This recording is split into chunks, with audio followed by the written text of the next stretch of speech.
Welcome back. So, to Broadscast. So, week after week, let's just get right to it. Week after week, she never fails to surprise us and get us talking. From Bravo's hit reality show, Shahs of Sunset, MJ is here. Wait, How are you? Let's like get this? you close up to that mic. like this? Pull it. However, I'm good. Whatever works. I'm good. Thanks for having me. Thank you We're so for coming. excited to Thank have you. you here. So we just gotta, we're gonna just call you MJ because Sure. as the white girl in the room, I'm gonna ruin how to say Mercedes. Mercedes. Yes. I love it. Beautiful. Thank I've been you. working on Great it in the break. pronunciation. I did not. It's such a. I just stuck with MJ. It's such a beautiful day. So season 4. I mean, did you ever expect? No, I can't believe that we are at the end of season 4, and we're waiting for Bravo to officially greenlight 5. But our ratings have been great, and it's actually the next episode that airs on Monday night is the best of the season by far. Really? Oh my So many gosh. real moments captured, and the drama's on high fleek. I don't like that expression, but everything's really, really heightened, and I like and am surprised. Yeah, it's been, I mean, quite a ride. Like, everybody knows you now, and you are known for being so outspoken and candid, and nothing is off limits. Yeah, I agree. I'm proud of that as well. I think I grew up with really strong self-esteem, and I owe that to the education that I received from sex ed and grade school and all those good things. And I think it's I haven't had sex ed yet. That's funny. I guess Yeah. I should get on that.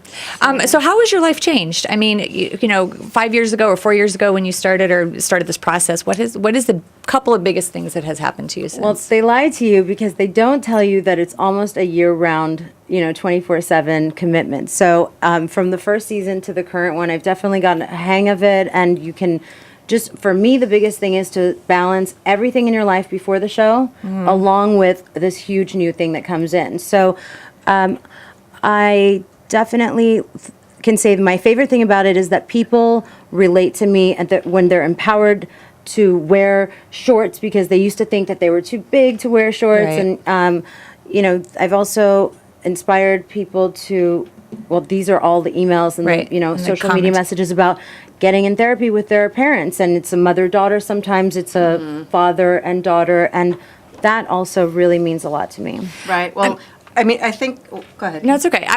But staying on that for 1 second though, I think, have you had to alter any part of you at all to allow this process to work, or are you just 100% who you are all the time, no edits, no?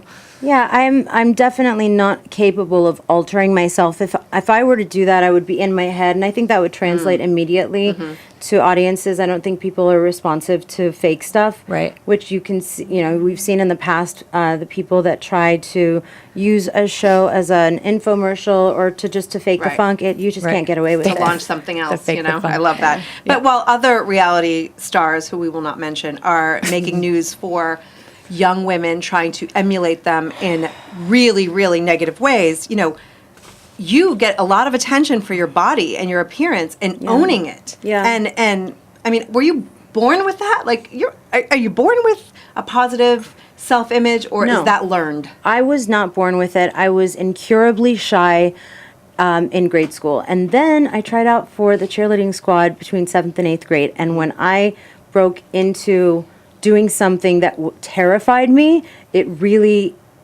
really think I transformed into sort of going back to that sex ed teacher. She taught us how to communicate. She taught us about self-esteem.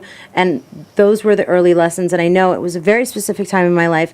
And I think team sports for any kids out there or any parents out there is the best thing to shape you. You learn how to interact with other people, so many different personalities, the pressure of performing, even if it's just a soccer game or a Right, softball game right. or, whatever. So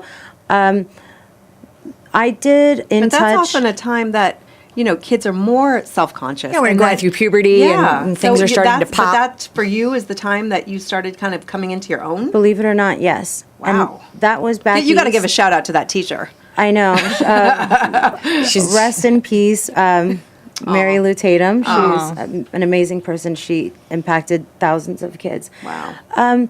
Well, yes, because when we had this all cast photo shoot, and it was by a pool, and we were all supposed to come, and I'm terrified to be in a bathing suit with, at that time it was like with Lily and Right. Golnessa, and they're very, very thin, and they can do any angles and not have a bad one. And so Right. I ended up getting talked into doing a bathing suit solo shot, and they put it on, no touches, no Photoshop, no airbrush, and Right. they even told me that they would, which was the reason why I was willing to. Wait, they told you they would Photoshop They were like, and then "Don't did worry." it? Yeah, they were like, "Don't worry, we'll make sure you look great, and we'll fix any rough edges." But at the moment, I just thought, you know what, I'm doing this. I don't care. This is about representing exactly this. you are. I'm not Right. gonna. Yeah, I never called or asked to see what they were gonna do before they put it out, and they put out what they did, and I'm happy for it. Right. And so you also are a huge cook. Like you love to cook. Yes, So I what do. kind of things? Well, first of all, both of my parents are really intensely amazing cooks. So I feel like I learned through osmosis, just by watching and tasting. And one thing I've done is I've replaced water instead of oil to make all of these dishes that, like chicken and rice is, with a stew, with green beans, with vegetables.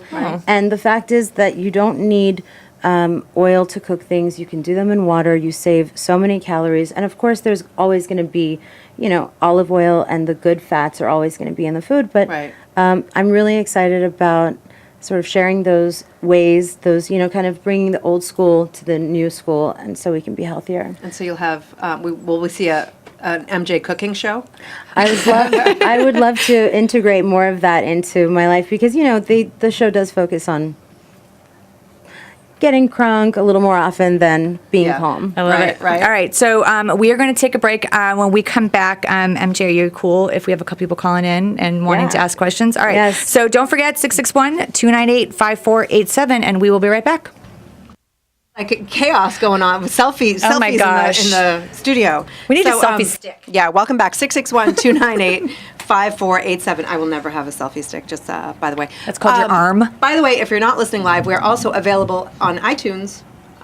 So download the podcast and subscribe, and also on YouTube. So welcome back. We are here with MJ there. from Shaws of Sunset.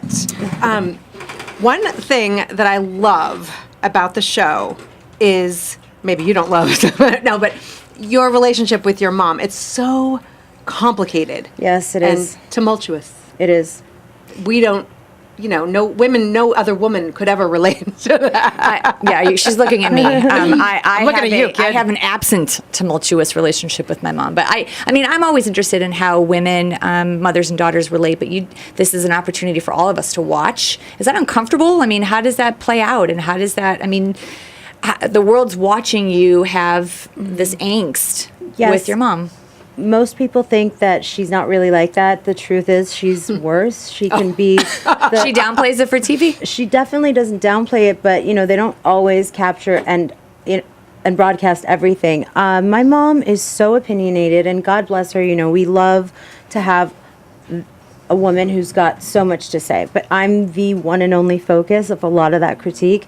I think that as long as I know how to process the way that the words might come out of her mouth a certain way, but I, as the predecessor, have to translate it sometimes and help her and say, listen, Mom, like, this is a conversation we had this week. I was like, the reason I don't call you back is because you're not fun to talk to. And if you just say every single thing that you want to tell me, because she always is like in a panic about the fact that she's got to give me this information and I need the advice and who else is going to give it to you and who else cares. I'm like, listen, just say it with a smile. Try to just bring some joy into this. Like, tell me Right. anything, I'll listen to you all night long. But, the way that we communicate, as you all know, it's not Yeah. what you say, it's how you say it. So Right. I'm always going to struggle with that and trying to help her come out of what I think is a really harsh way of communicating as opposed to. Well, how do you th- translate? In one of the episodes, your mom told you that you weren't marriage material. How do you translate that to make it palatable? I could blame everything on my parents. I mean, if it's something I'm that, sure my children do, so why not? right, exactly, because when she said that, it really, really hurt. It cut really deep, and I questioned it at the time because this was about, I think, 2 or 3 years ago that she said this. And when, for all the parents out there who are listening, really be careful how you talk to your children, because Right. we would really like to, on a deep level, connect to our parents as being someone that we can get encouragement from, Right. and not to be told that we can't do something. So I doubted myself. I am in therapy with the same Dr. Michelle, who's amazing, and I worked it out with her. And basically, if I want to be someone's wife, I will. And if that's right for me, and hopefully it is, then it'll happen. So do you have to kind of reprogram yourself to believe what you actually feel and not what your mother feels as truth? Exactly. Because I think we tend to hear certain things, especially at a younger age, and then we start to take them on as our truth, Right. you know? Totally. And we don't want to be limited by those negative thoughts. And, I don't want to be stifled by coming from a broken home, divorced parents, even though they're amicable to this day. I am not married, and I really think that it's about soul searching and finding my way to be in a committed relationship. I have a lot of fear of that. I'm terrified to get married because I'm terrified of divorce. But they got divorced much later. They did. They got divorced when I was 6. They were married for about 8 years. But Okay. bottom line, I didn't grow up with 2 loving parents. Right. They loved me. They just Right. didn't love each other. Yeah, but I also, you said the term broken home.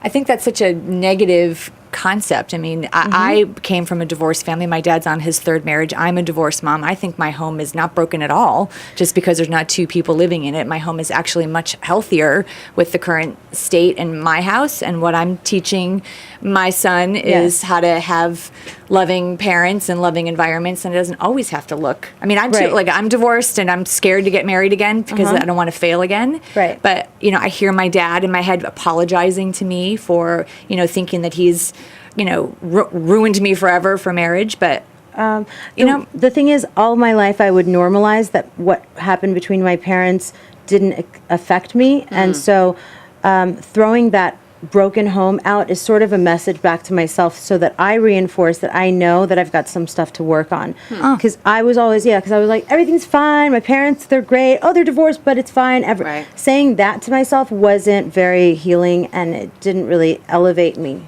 This way it makes you a survivor. You can acknowledge that things weren't ideal, but at the same time, you are who you are because of it. Yeah, I didn't deal with a lot of things when they happened. I'm very much of a late bloomer. Things are happening, and I'm realizing what they were 10 years later. That, to me, is also not good. If your father sat with you and talked to you, Right. or if you have kids that are going through the divorce, if they should be sort of more aware of what they're going through, counseled, Right. and, communicate. But I think that better. no matter what your situation is, as you get older, it's always going to be a work in progress. You're always going to be Absolutely. hopefully self-reflective Amen to that. and looking, Yeah.